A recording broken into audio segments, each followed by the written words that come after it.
ये हम लोग बीच में किरण चंदेल एक शिव कथा लेके आई हूँ, इसे सुनिए और प्यार दीजिए।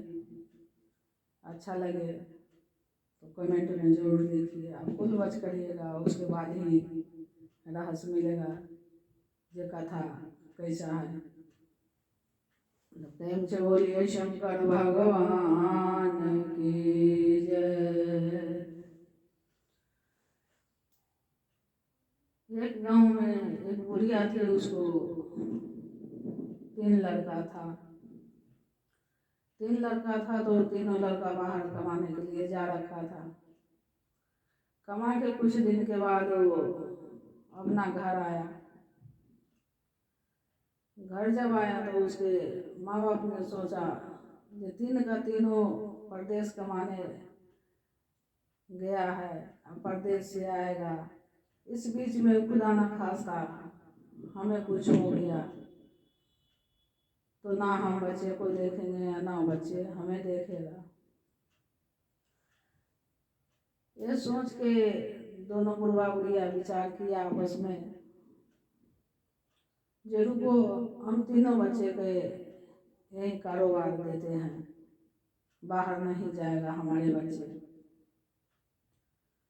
जब बड़ा बेटा आया तो उसके पिताजी कहा जे बेटा तुम बाहर नहीं जाओगे कमाने के लिए, हम तुमको काम यहीं देंगे, यही काम धाम करोगे, यहीं रहोगे। तो बड़ा वाला लड़का कहा जो ठीक है पिताजी हम यहीं रहेंगे, बताइए काम क्या है। तो बड़ा वाला लड़का को पिताजी बोला जे देखो ये जितना खेती बाड़ी है ये सब तुम देखो, इसको संभालो, तुम यहीं रहो। कहा ठीक है पिताजी। वो परदेश नहीं गया, वो रह गया। कुछ दिन के बाद बीच वाला आया तो फिर उसके पिताजी बोले जी बेटा तुम परदेश नहीं जाओगे, तुम यहीं रहोगे। तो कहा पिताजी यहाँ रह के क्या करेंगे। तो नहीं तुमको हम काम देंगे, यहीं कमाओ यहीं खाओ, सब हम एक साथ रहेंगे, परदेश नहीं जाओ। कहा ठीक है पिताजी। तो उसको काम दिया जे सुबह से आधा दिन तक तुम गाय भैंस का जो है घास पानी सब कुछ करना, यही तुम्हारा काम है, इसी में हमारा गुजर बसर चलेगा। कहा ठीक है पिताजी नहीं जाएंगे। फिर कुछ दिन बीता तो उसका छोटा वाला लड़का आया। फिर उसके पिताजी कहे जो बेटा अब तुम परदेश नहीं जाओगे, यहीं रहोगे, यहीं कारोबार करोगे। तो छोटा वाला कहा जी पिताजी यहाँ क्या कारोबार करेंगे, आप दोनों भाई को भी रोक लिया, हमें भी रोक रहे हैं, क्या करेंगे यहाँ। कहाँ बेटा हम तुमको काम देंगे ना, तुम यहीं रहोगे। और छोटा वाला बेटा जो था वो शिव का बहुत बड़ा भक्त था, बगैर पूजा पाठ किए हुए नहीं खाता था। वो नित्य दिन है जो शिव का गुणगान करता था। सुबह उसका काम था उठना, नहाना धोना, मंदिर में जाना, शिव जी को 1 लोटा जल चढ़ाना, फिर वहां से आना तो और काम करना। कहा पिताजी आप बताओ जो हमको क्या काम दोगे। तो पिताजी कहे जो सुबह 6 बजे से लेके आज शाम तक तुम्हारा ये काम है, जो तुम दरवाजे पर जितने नौकर चाकर हैं उसको देख रेख करना, यहीं रहो, दरवाजे पर से कहीं जाओगे नहीं। कहा ठीक है पिताजी नहीं जाएंगे, हम रहेंगे। तो उसका काम था जो 7 बजे से उसका ड्यूटी था, वो सुबह अपना 5 बजे उठना, नहाना धोना, मंदिर जाना, मंदिर से आके अपना ड्यूटी पर तैनात हो जाता था अपने पिताजी के कहने के अनुसार से। ऐसे सिलसिला चलते रहा। कुछ दिन के बाद वो बुढ़वा बुढ़िया जो सोए थे घर में, वहाँ नाग नागिन पहुँच गए। और नाग नागिन जब पहुँच गए तो इसका अचानक नींद खुला, तो ये देखा जो मेरी माँ के छाती पे नागिन फेंक जोड़ के बैठ रखी है। अब ये तो शिव था, उसको मार नहीं सकता था।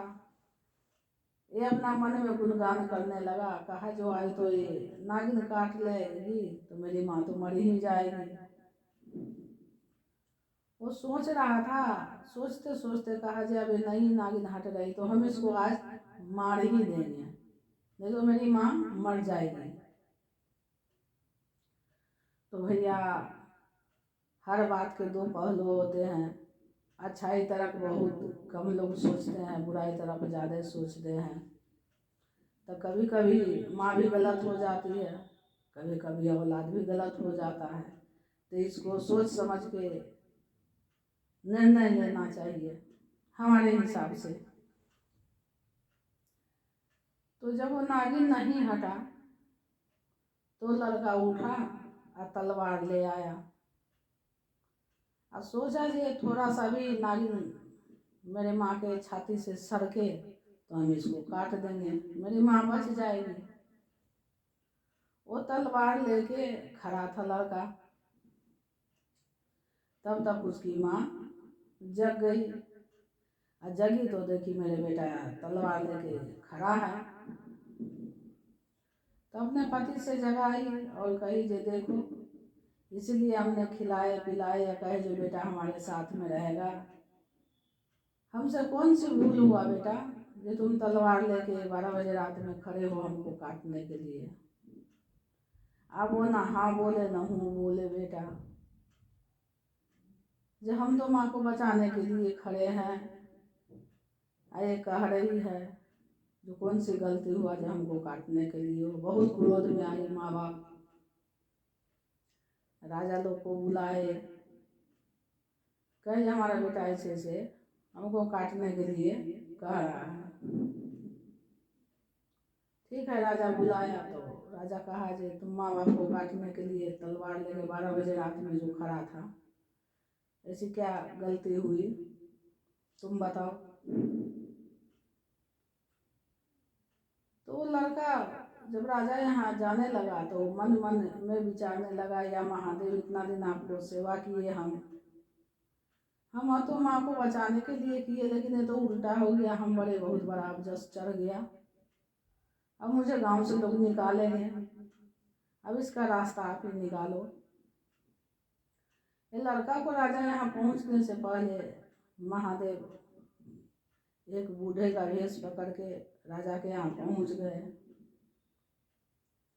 जब राजा जो पूछ रहा था इस लड़का से तो महादेव हमारे बूढ़े के भेष में सुन रहे थे। तो वो बुजुर्ग ने बोला जे राजा ये तो निर्दोष है, इसको क्यों फांसी के लिए बुलाए हो। ये तो अपनी माँ को जान बचाने के लिए नागिन को काटने के लिए तलवार लेके खड़ा था, आज इसके साथ उल्टा हो रहा है, ये तो अनर्थ की बात है। इतना कह के जोगी वहां से लापता हो गया। राजा इसके माँ बाप को बुलाया और कहा कि भाई तेरे को काटने के लिए नहीं था, तुमको जान बचाने के लिए था, एक बूढ़े लोग आए हैं ऐसे ऐसे कह के वो लापता हो गए, ये निर्दोष है,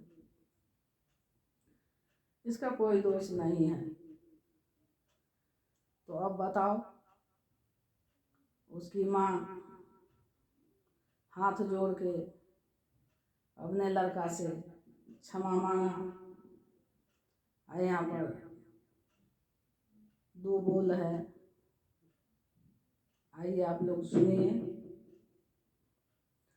हाथ जोड़ी विनती कर बेटा से मैया,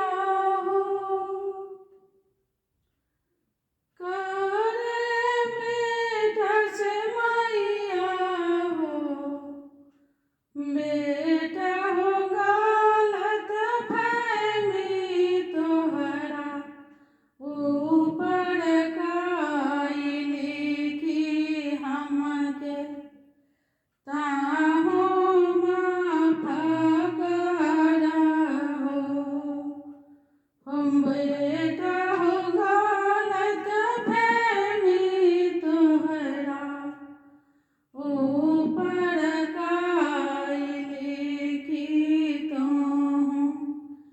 हमके माफ करहो